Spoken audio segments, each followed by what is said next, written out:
Welcome to Newsline proper. Across the world, natural skincare products are gaining attention, and one traditional gem leading the trend is the African black soap, or Oshedudu in Yoruba. Yes. Known for its healing property, this age-old soap is moving from local markets to global beauty shelves. Eniola Adeyemo tells us how this humble product is now bringing pride, livelihood, and renewed confidence to many.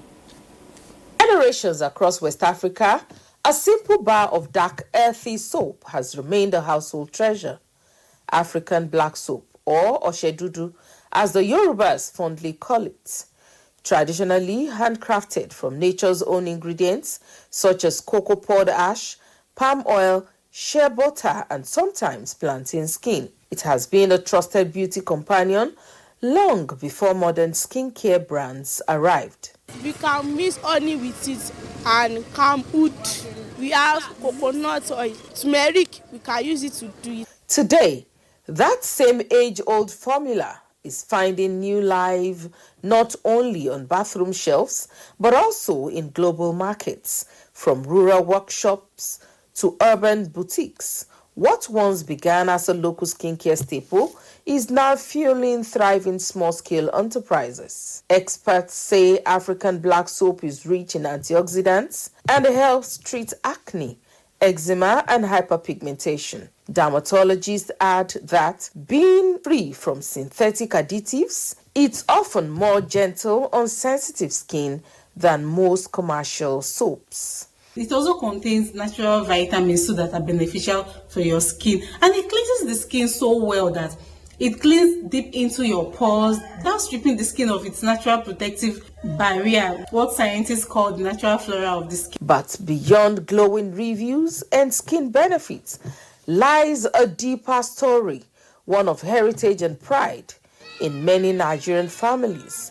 Oshedudu, aside being a soap, also has a link to ancestry. A recipe passed from mothers to daughters, symbolizing beauty rooted in nature and tradition. Black soap has been doing a great job because some other kind of soap that I use, I end up maybe getting eczema. My skin was having reactions to, I don't know, whatever materials in the soap I was using before.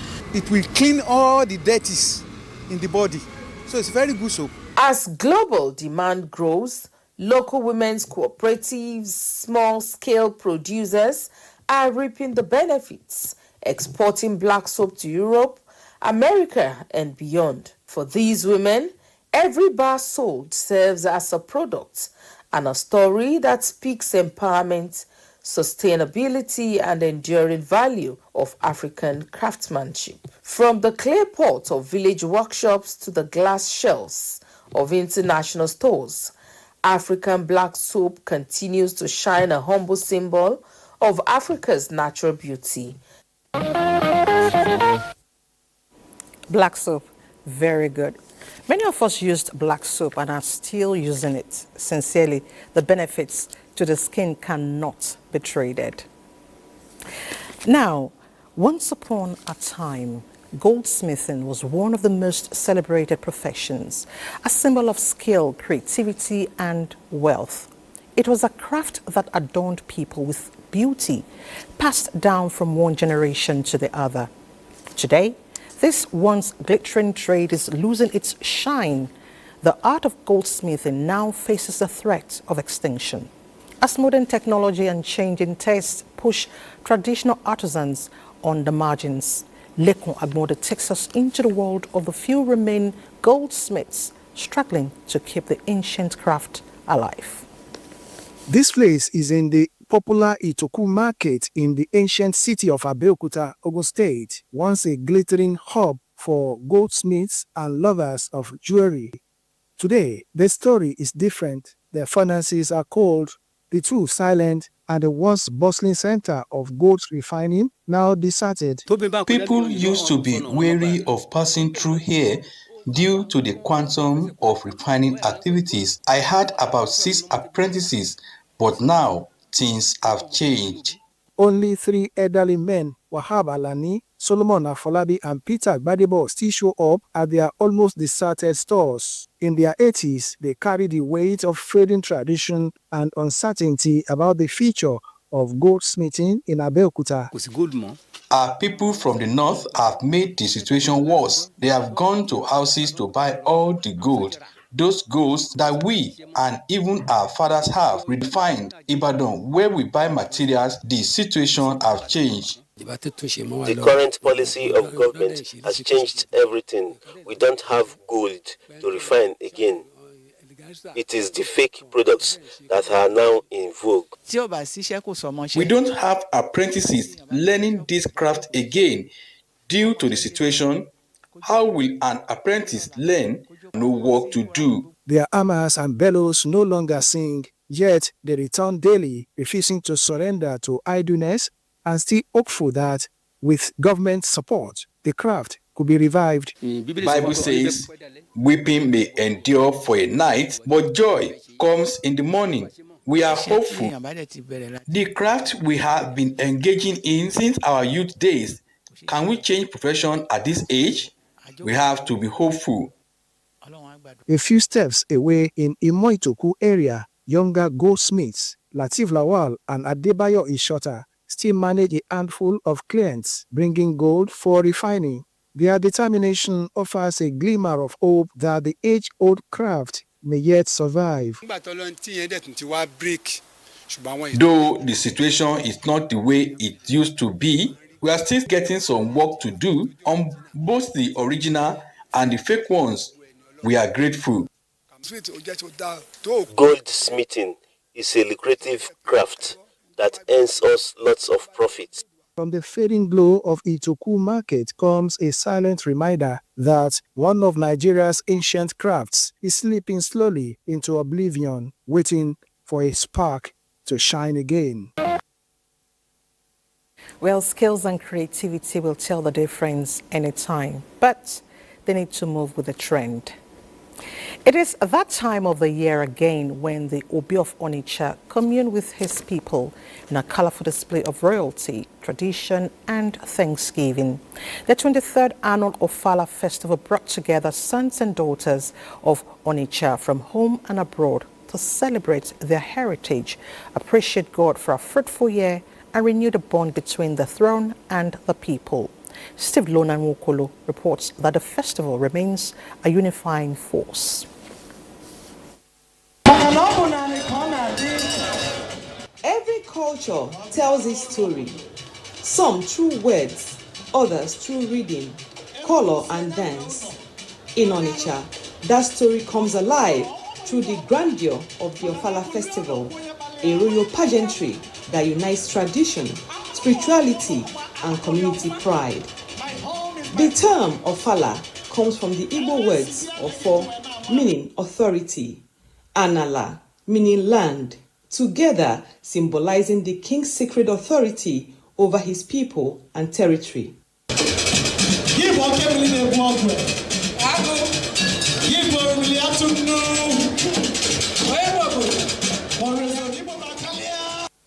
Obi of Onitsha, Igwe Alfred Nnemeka Achebe, makes his majestic appearance after days of seclusion and spiritual renewal.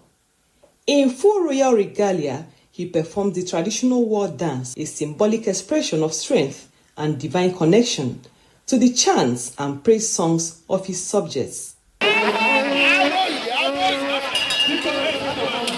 The red-capped chiefs also displayed their graceful dance steps, while various villages and clans take turns to pay homage, renewing their allegiance and reaffirming the deep bond between the throne and the people.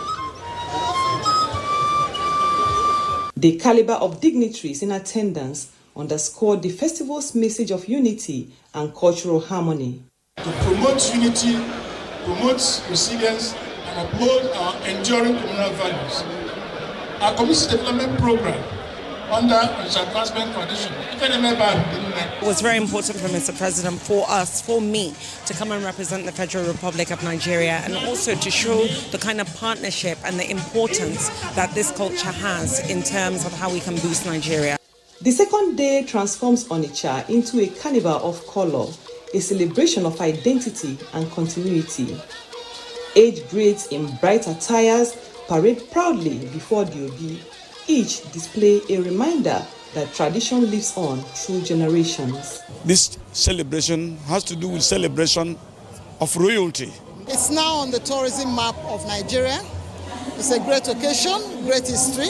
We are celebrating the fact that Igbo is alive to celebrate another Ofala. For the people of Onitsha, Ofala Festival symbolizes homecoming, a renewal of faith in culture, leadership, and shared heritage.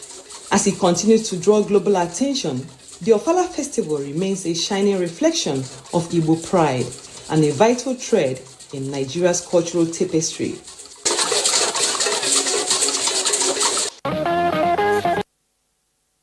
Beautiful, our culture, our identity.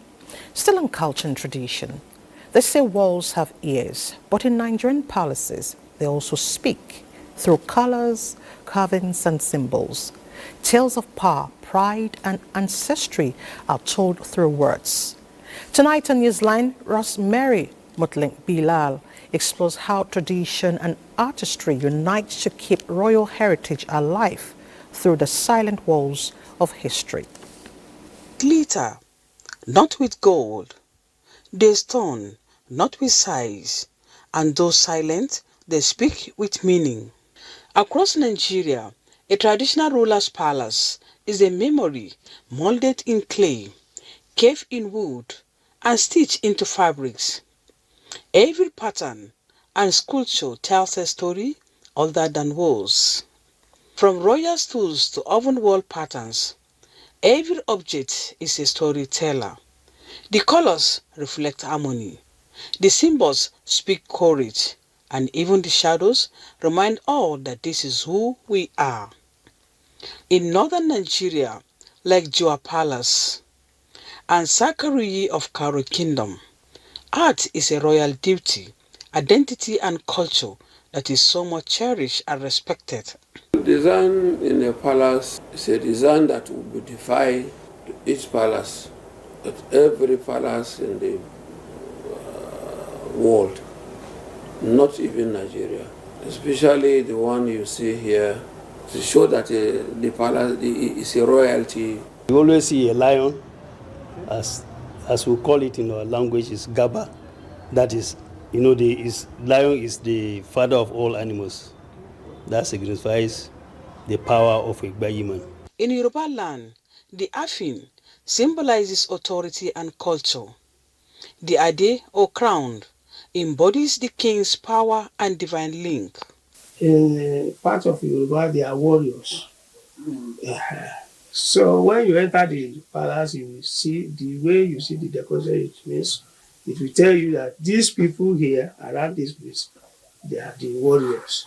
In Igbo land, Omenala, the Igbo code of tradition, honors ancestors and community, while the kola nut stands for peace and unity.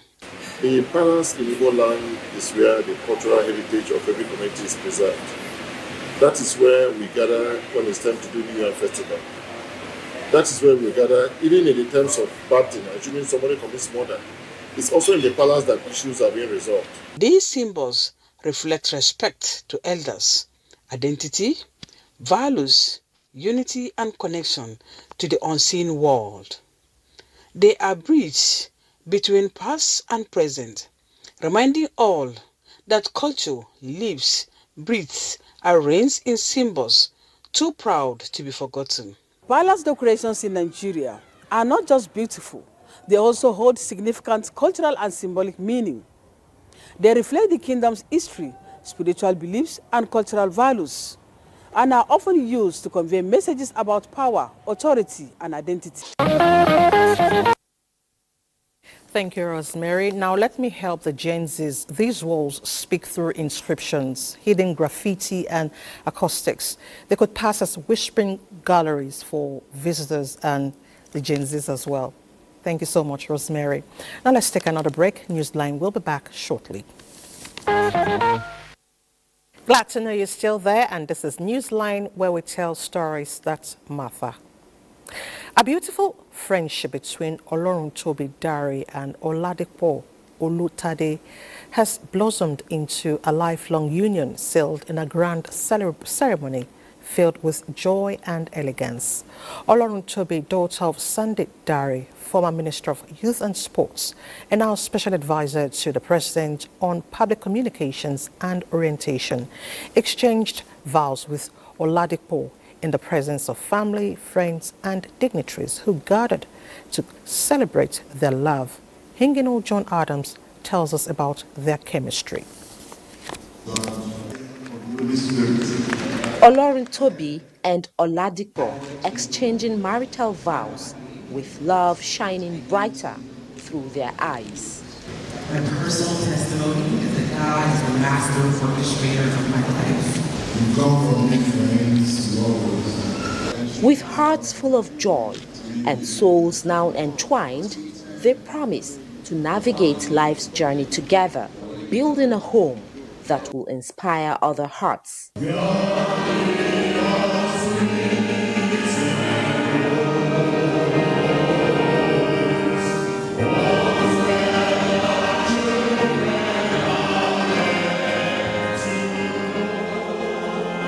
The words of wisdom from the priest serve as a guiding light, offering valuable tips to ensure their marriage flourishes. The first key that will help people in getting the best out of your marriage is to understand the purpose of marriage. And now to the reception, an explosion of excitement, laughter, merriment, and music, as the couple's friends and family gathered to celebrate their union.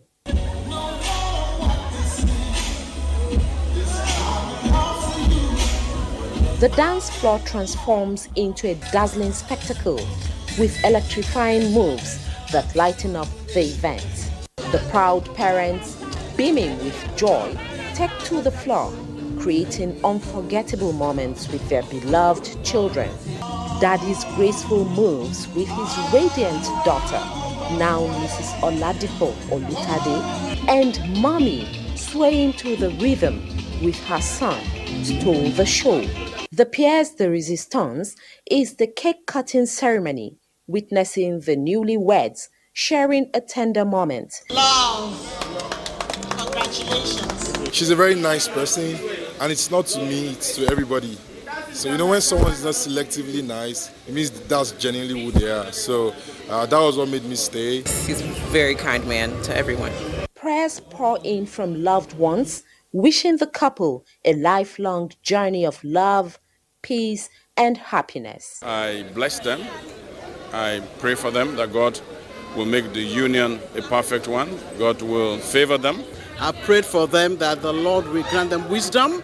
You need a lot of wisdom, patience, perseverance. They should build their the family on the foundation of Jesus Christ. They should be prayerful. I wish that this marriage will be blessed by God and will bear many fruits. My advice is that they don't allow third party in their own. One person has to be the head, the other has to be the neck. That is how you have peace in the home. Together, they promise to inspire generations to come. Congratulations to Toby and Tade. We wish them all the best. In a world where excellence wears many faces, hers stood out graceful, firm, and deeply inspiring. After years of dedicated service, General Manager NTA International, Oganya Simon, has taken a bow from active service, leaving behind not just an office, but a legacy built on passion, empathy, and brilliance. From the newsroom to the boardroom, she wore many hats with effortless charm. So, colleagues and loved ones gathered to honor a woman whose footprints will continue to illuminate the corridors of the nation's television network. Charles Alpha tells us more. She is not just virtuous, but a woman many describe as noble. A rare blend of grace, surrounded by her family and another family she built through years of service. The NTA family. Mrs. Simon Oganya bows out in applause, her journey crowned with love, respect, and gratitude. From her early days in administration to her rise as general manager of stations, and notably that of NTA International, Mrs. Oganya was a mentor, leader, mother figure, and friend. I still want to have you around for so many reasons. For the Director General of NTA, Abdul Hamid Dembus, letting her go isn't just so easy. She was the silent strength behind many of NTA's successes, a woman who believed that leadership meant service. Here I call her Madam, but in the last 2 weeks, I have changed that Madam to Mama. Well, to say the least, Madam has impacted so much into the system. She has paid her dues. And for me, as an individual, she has contributed so much to what we have been able to achieve so far. Personally, I relied heavily on her counsel whenever clarity was needed. Her guidance was always clear, precise, and deeply rooted in the ethos of service. I want to congratulate you on your career, marked by excellence and dedication. We were single together, living our lives normally, and later when I was getting married, she played the active role as if she's really part of my family. She is a boss that will mentor you without hiding any detail. Her legacy, a station transformed, a team inspired, and a generation that learned that greatness is not a title, but impact. I want to thank God for seeing me through these 35 years. It's not by my power. I return all the glory to God. Whatever I've been able to do in NTA, I did it because I've worked with senior colleagues, bosses, and colleagues that were very supportive. This job is not easy for women, especially young women, women of childbearing age and all that. So the advice I will give is hang in there. Put in your best and the sky will be your limit. Mrs. Simon Oganya leaves behind lessons. Be selfless. Make your mark while you can. It's a friendly person, but somebody who does not take nonsense. I must say I will miss her. We've learned so much from her. Congratulations, Ma. We wish you all the best in this new phase. Now to another inspiring woman, Sarah Sander. At 60, we are celebrating as broadcaster and former presenter of the NTA, who remains a symbol of grace, warmth, and inspiration. Annie Daniels reports that the celebration of her birthday was an evening filled with heartfelt tributes to a life of impact, kindness, and excellence. Here comes the birthday girl, graceful, radiant, and full of life.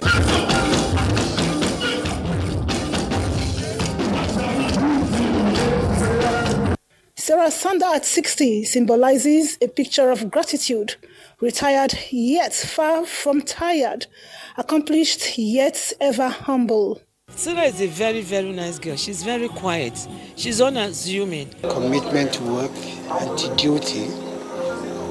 And all I can wish her is just the very best. Always in perfect control. And so she was really a big asset. They gave Sarah a book to read.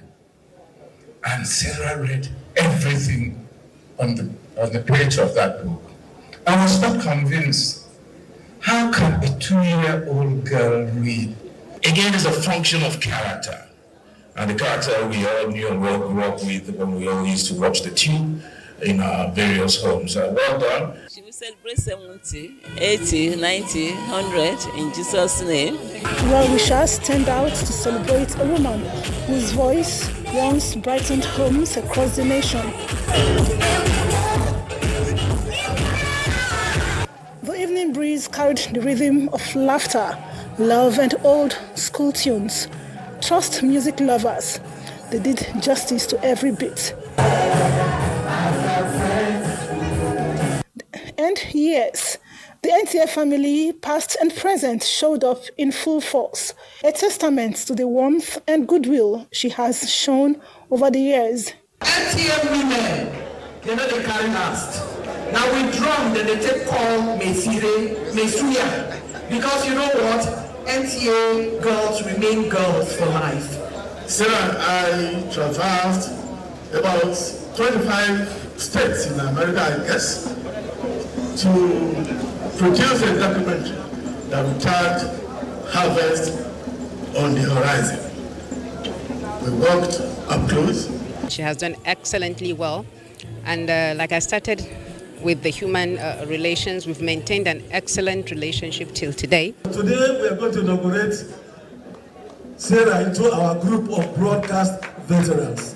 Goodwill Ambassador of Age, Friendly Services and Elder Justice Advocate. Round of applause for that.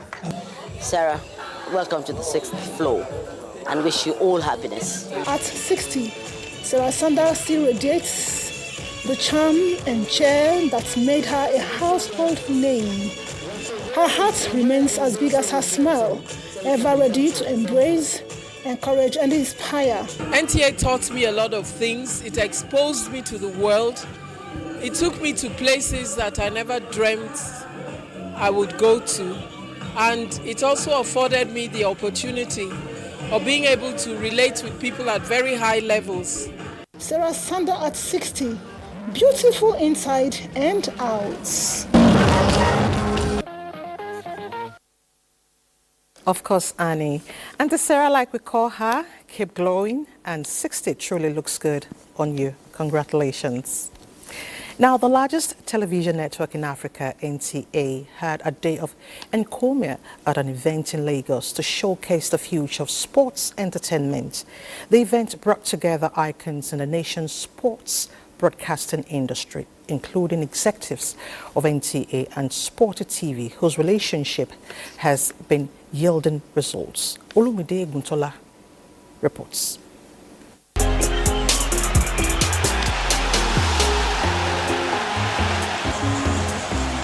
From inception, live telecast of sporting events and matches like this is the delight of a Nigerian television authority, NTA, through its sports channel to the admiration of viewers in Africa and beyond.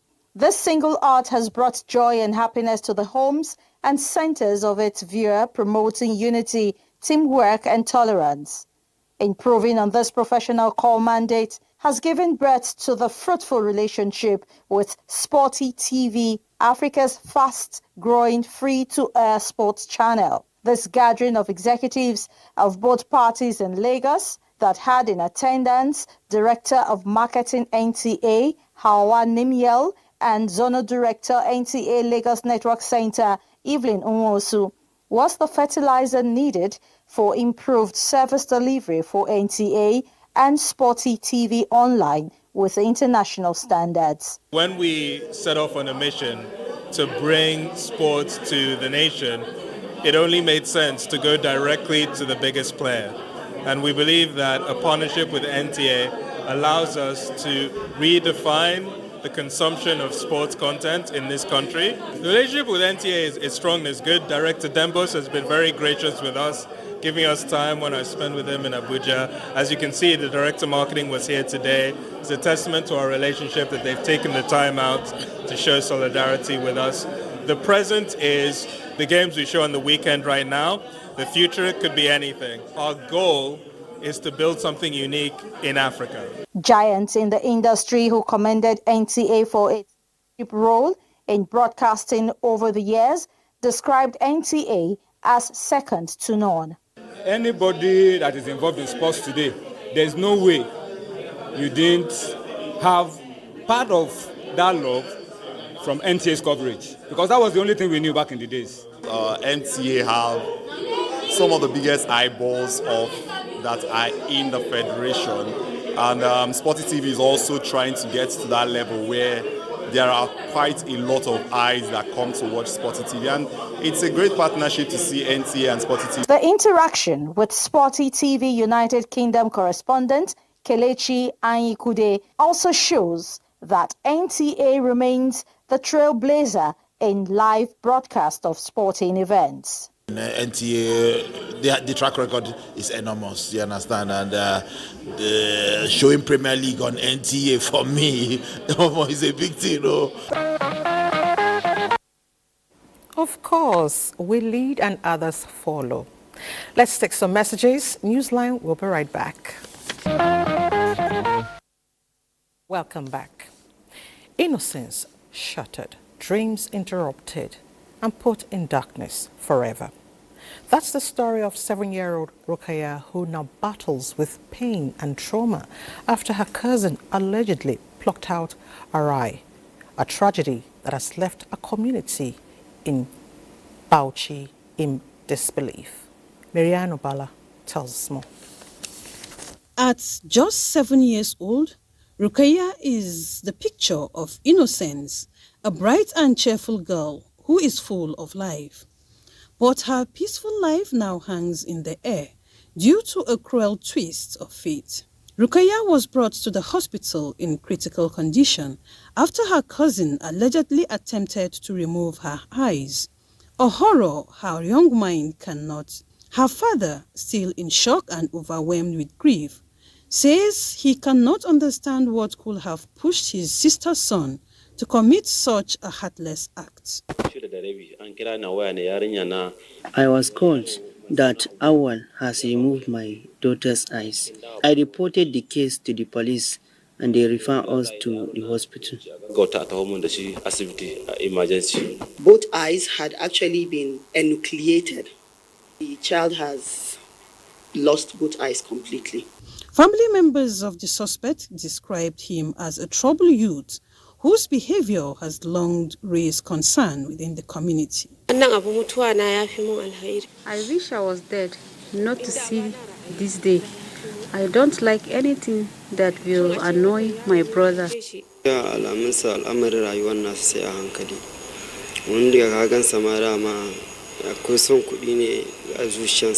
The incident is yet another wake-up call. Religious and community leaders are warning that rising cases of moral decay and criminalities must be urgently addressed. That there is high level of insecurity in the state and that there is need for the security agencies to be more proactive. But I think basically what is happening is unemployment. Moral behavior is instilled in a child from birth. They are calling for a return to strong family values, closer community watch, and renewed moral teachings to ensure that children like Rukaya can grow up in a society where their dreams are protected, not destroyed. This is really unacceptable. It should not be wished on anyone. It means she has to learn everything all over. She needs support to navigate this new path. We'll follow up on the story and bring you updates regularly. Now, still on morals and society, is fashion today an expression of freedom or a slippery slope into indecent dressing? That's the question sparking debates across campuses, churches, and even family living rooms. For some, daring outfits reflect youthful creativity and confidence. For others, they signal a worrying drift from cultural and moral values. Parents, peer groups, media, and the fashion industry are all caught in the crossfire of blame. Tonight, Ifoma Ihoji asks, where do we draw the line between self-expression and societal values? From bare tummies and midriff bearing tops to ripped jeans that reveal more than they conceal, a bold new fashion wave is sweeping through society. But in Bayelsa State, not everyone is applauding. Any form of dressing that exposes sensitive part of our body, either a woman or a man, can be involved in indecent dressing. And especially the ladies, they wear this thing that they said is fashion, is a trend, and all their bobs are out. That cannot be considered as a modest dressing. While fashion has always evolved, many now question whether today's trendsetters are sacrificing cultural pride and modesty for fleeting validation on social media and among peers. It's at the cost of the person who is dressing indecently, because I mean it exposes your body, which is morally and socially not correct, and then it endangers you to those involved in social vices. There is actually nothing to gain from exposing yourself and being practically naked. Critics point to the entertainment industry, foreign influences, and even lapses in parenting. But is it really that simple? The mother, the father, they are investing time in looking at what the child is doing, especially at the home front. When they go out, they will represent properly. In our own way, my colleague and I try to dramatize the role parents are expected to play. We ask viewers to focus on the message rather than acting. We are journalists, not actors. Dress like this, get back in there and dress properly. Dare to be different. The mother has a greater role.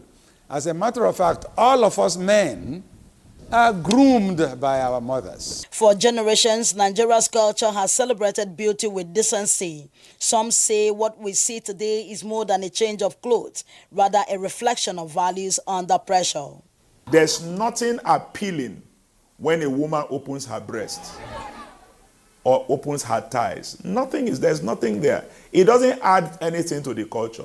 Freedom, elders one, comes with responsibility, and the real concern goes beyond fashion to the growing disconnect between identity and appearance. Religious institutions, schools, and families all have a role to play. Experts recommend values-based education, media literacy, and mentorship to help young people balance modernity and morality. As clothes meet culture, perhaps the real dress code you need is one that treats self-expression with self-respect. At the end, it's not just about what you wear, but about what you represent. Okay, you just need to dress the way you want to be addressed. And let's not forget, what we see in society is what is churned out from homes. Parents have a lot to do raising their children and instilling the right values. Better still, emulate us at the NTA. We dress well. Of course, we do. In a society where driving commercial buses is still widely seen as a man's job, a group of bold women in Benin City, Edo State, are writing the script. They're stepping behind the wheels of commercial buses, breaking stereotype and inspiring a new generation by showing that gender is no barrier to skill, strength, or success. Let's hear from our correspondents. Some men complain too much when it comes to transportation. They say there is no money in it. But when we, the women, started doing it, we discovered that was just fallacy. From the early hours of dawn, these women revved their engines and hit the roads, ferrying passengers across Benin's busy streets to make a living and also change perceptions. Despite enduring skepticism, harassment, and the pressures of balancing family life, they are proving that resilience and determination can thrive even in the toughest spaces. Having started this work, I was able to meet up my daily needs for my children, and I meet a lot of customers. Some encourage me. It has really changed the narrative of my family standard of living. I started driving since at 12, so I've been finding it very easy, and I like doing it. As it is now, this is my personal vehicle. We have so many women in Benin Metropolis now doing it. At times we see ourselves on the way, we just hail ourselves. Ah, babe, how far now you do all those kind of things? It has happened in many ways. Make me to know people, to communicate with people, to know different kind of people. We women some will say the job is called the long bus, but we're afraid of the size. You should come and apply, there's something there. Even the mini buses, we always want to come to your front just to test you. Now woman be this, they will just enter and mash one brake. Why you two, you will struggle to mash your own brake and cut your hand, unless the next thing you hear is boy. It's a job, it's a profession, and it's also a talent. Some passengers express surprise and admiration for their confidence and skill. Others recount the novelty of being driven by a woman, an experience that challenges old assumptions and sparks new conversations about gender roles. It all depends on you, on mindsets too. Instead of you being idle, begging in the streets. When you know you have the strength, you can do anything to put food on your table. With the president, I like her. I feel so. She drives well. I like her. Being the pilot of this bus is very good. At least the woman, she's industrious. Beyond the steering wheels and city traffic lies a deeper story. Women fighting for dignity, independence, and the right to choose any career path.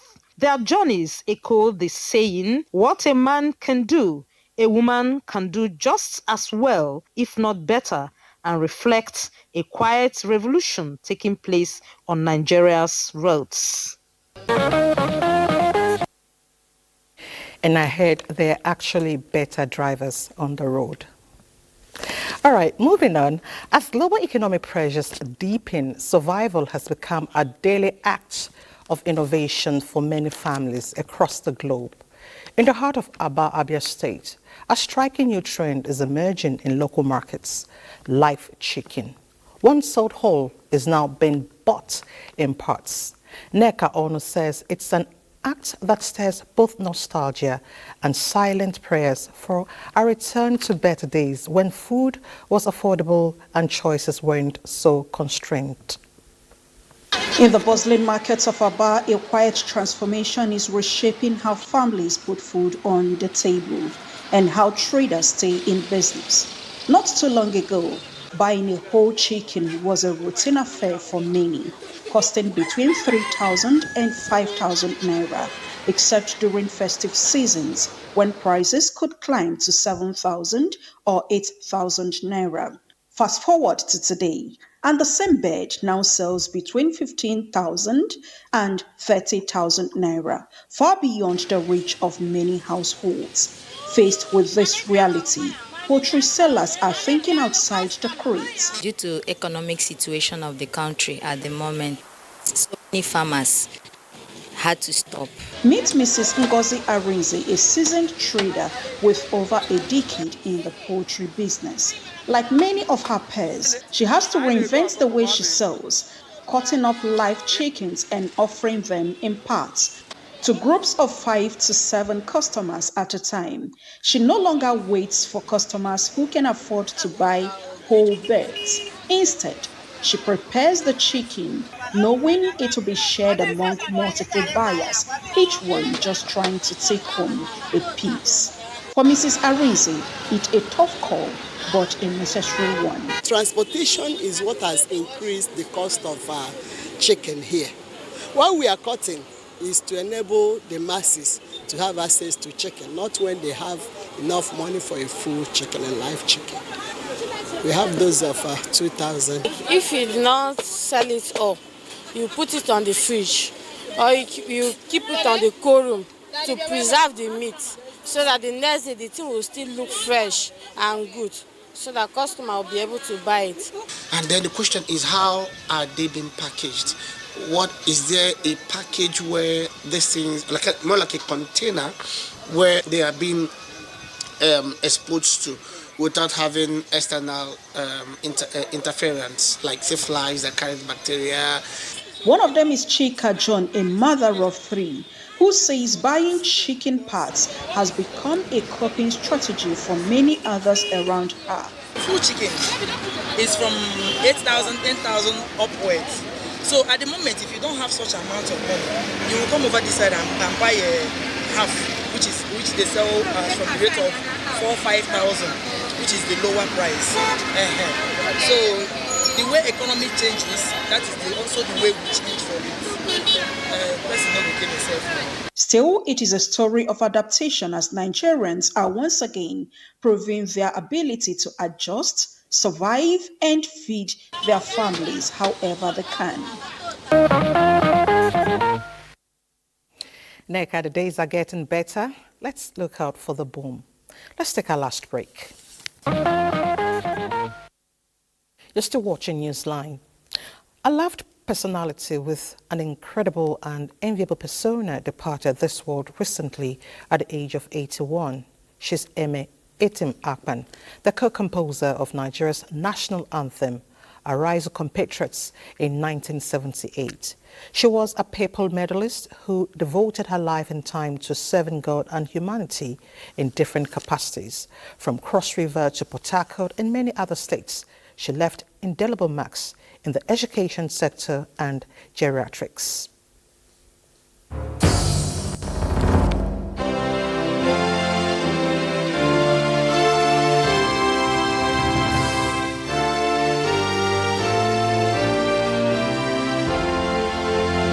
Co-composing the anthem was one of her rich legacies, filled with inspiration.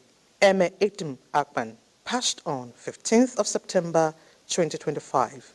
This Mass and Night of Songs commenced at burial rites, where Father Isaac Osei reminded the congregation that holiness remains the pathway to God.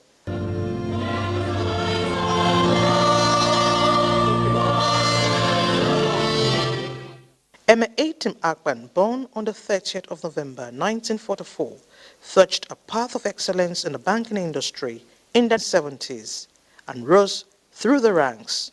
With an impeccable track record, late Eme Etim Akpan in 1992 was honored with the Benemerenti Medal by the Holy See of Apostolic Catholic Church.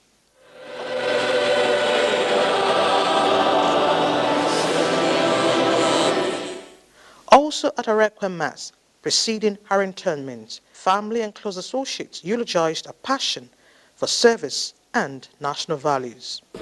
My mom was my lifeline. She was everything we knew. The woman that I would wish to be her child again. Sister has left an indelible mark on the sands of time that, as a family, we cannot forget. She was a wonderful woman. She was supportive and understanding. She was a woman of great achievements, an author, philanthropist who loved horticulture and held several positions in different fields of endeavor.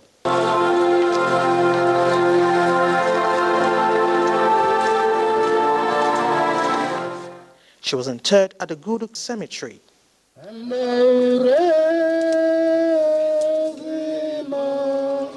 A Thanksgiving service climaxed her burial. May her soul rest in peace. And now, as the night folds its wings over our nation's dreams, in every struggle a story is born. In every act of kindness a light is kindled. And in every heart that still believes, hope finds its home. These are the threads that weave our nation's soul, stories of grace, greed, and unyielding beauty of humanity. As we close tonight, may the echoes of these stories remind us that even in the darkest hours, there's always light if we choose to see it. Let hope guide your tomorrow. I'm Elizabeth Omori. To have a great night.